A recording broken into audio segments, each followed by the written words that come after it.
Bonjour à tous, j'espère que vous allez bien.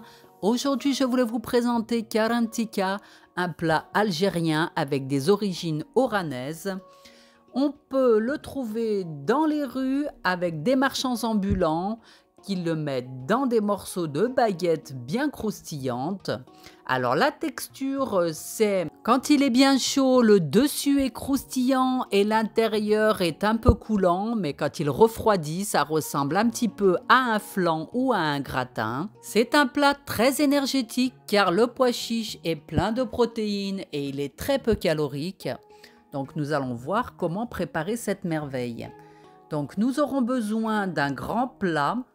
Donc il nous faudra de la farine de pois chiche. Donc là c'est un paquet de 500 grammes. On prend un genre de grand bol qui va nous servir pour les doses. Donc une dose de farine de pois chiche. Ensuite on va mettre du sel. On va mettre le cumin. Donc c'est très important dans cette recette, le cumin. Donc on en met une bonne dose. Ensuite, on va mettre 3 doses d'eau. Alors j'ai vu deux manières d'y préparer. Donc moi, je vais y faire épaissir un peu comme une crème pâtissière ou une béchamel. On va mettre à chauffer en remuant régulièrement jusqu'à que ça épaississe. En attendant cela, on va préchauffer le four avec le plat à l'intérieur pour qu'il soit bien chaud. Et j'ai vu d'autres personnes qui mélangent tous les ingrédients sans faire épaissir, ils mettent directement dans le plat du four. Dans tous les cas, d'une manière ou d'une autre, ça fonctionne, c'est super bon. Quand le mélange a bien épaissi, on éteint le feu et hors du feu, on ajoute un verre de lait. Moi, je trouve qu'il a exactement le même goût qu'en Algérie. Moi, je l'ai déjà eu l'occasion d'y goûter, c'était super bon. Ensuite, on ajoute un verre d'huile. Si mes recettes vous plaisent, n'hésitez pas à me soutenir avec un like, un partage ou un petit commentaire. N'oubliez pas de vous abonner pour ne manquer aucune vidéo.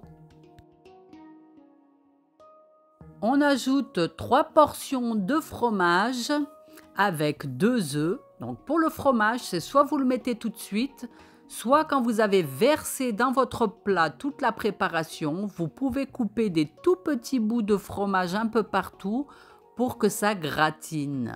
Donc c'est comme vous voulez. L'essentiel, c'est que le fromage soit présent dans la recette.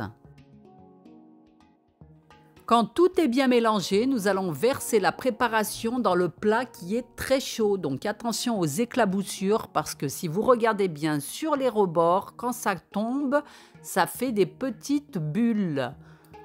Le plat est neutre, pas besoin ni d'huile ni de beurre.